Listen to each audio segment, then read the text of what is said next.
His check-on stories we're following for you on Robin Hood Radio. A New York man accused of mugging a disabled customer in the parking lot of a cannabis dispensary in Great Barrington has been ordered held without bail for 120 days, while his accomplice remains at large. Shane Adams, 21, of Pine City, New York, was held as dangerous after a hearing Friday in Central Berkshire District Court, according to the Great Barrington Police Chief.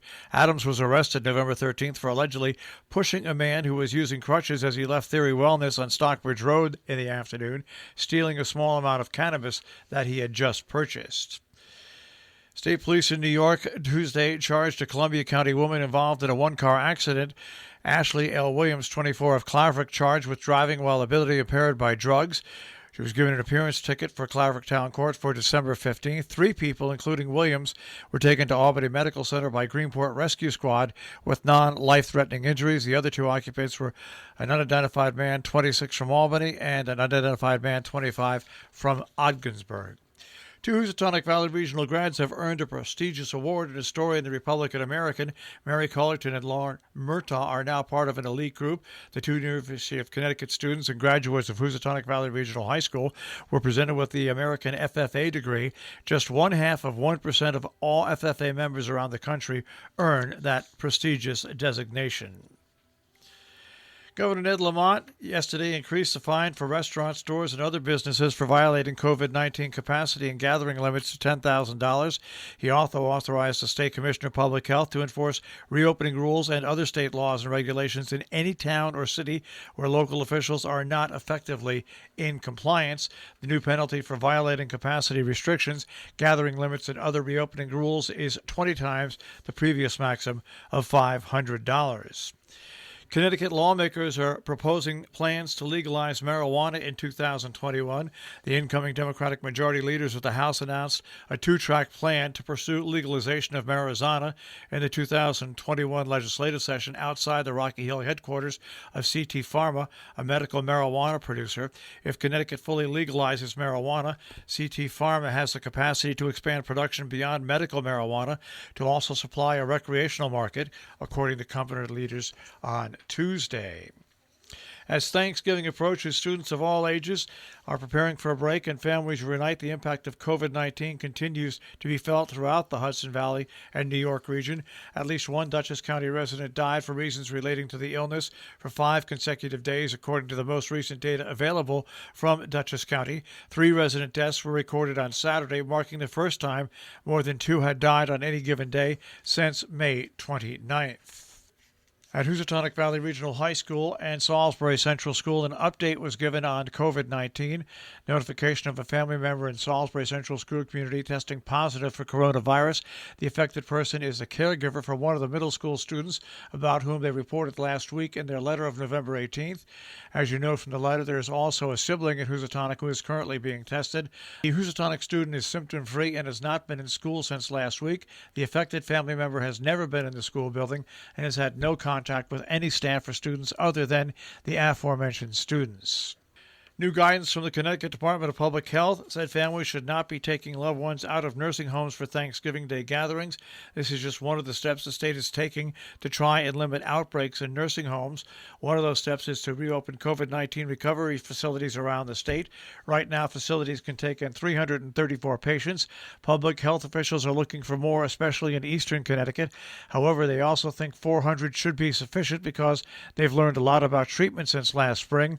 The state already has identified 4 facilities: Torrington Health and Rehab Center, Quinnipiac Valley Center in Wallingford, Westfield Care and Rehabilitation in Meriton, and Riverside Health and Rehabilitation in East Hartford. Connecticut hospitals already preparing for the COVID-19 vaccine to arrive. On Tuesday, Hartford Healthcare announced they recently purchased 3 freezers to store vaccines in when they come out. The director of infection prevention said the freezers will serve an important role, making sure as many people receive the vaccines as possible. Other Connecticut hospitals also have purchased freezers recently. There are already about 10 large freezers set aside for vaccine storage throughout the state. The Sharon Methodist Church is not sponsoring their annual pie sale the Wednesday before Thanksgiving due to COVID, nor will they be having their Christmas fair on the first Saturday in December due to the virus. Hopefully, they'll be able to return next year. The traditional Thanksgiving dinner for those in need, usually held at the Pilgrim House on Granite Avenue in North Canaan, will be takeout only this year because of the COVID-19 pandemic. Meals will be distributed directly to cars of the recipients on Thanksgiving Day in front of the Pilgrim House between noon and 2 p.m. Home delivery will be available. If you wish to make a food donation or arrange for home delivery of meals or volunteer with all the proper personal protective equipment, contact Beverly Becker at 860-824-5854 or 860-671-1892. The Town of North Canaan holiday gift program is underway. If you haven't received your application, you can pick one up at the Town Hall or contact the Social Service Office at 860-824-7313, extension 110, and leave a message with information for one to be mailed to you. The applications are due by December 1st. Community Health and Wellness Center has a coronavirus COVID-19 testing going on 9:30 until 12 at the North Canaan Town Hall while supplies last. For more information in the register, 860-489-0931.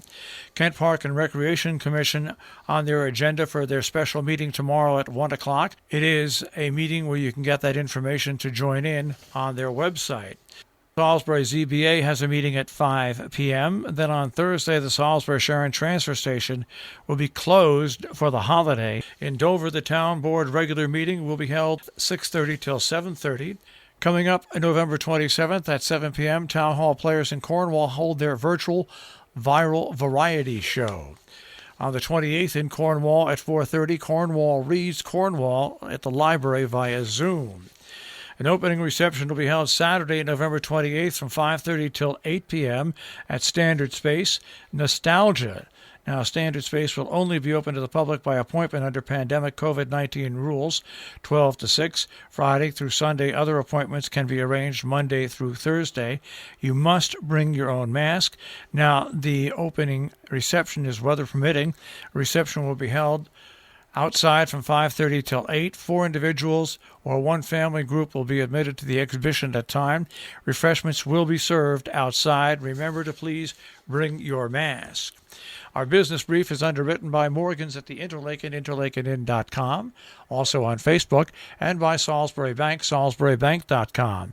The Dow Jones Industrial Average was up over 454 points yesterday to 30,046.24. The Nasdaq starts off the day at 12,036.79, and the S&P 500 at 3635.41. We'll take a look at the tri-state forecast. That'll come your way in just a few moments.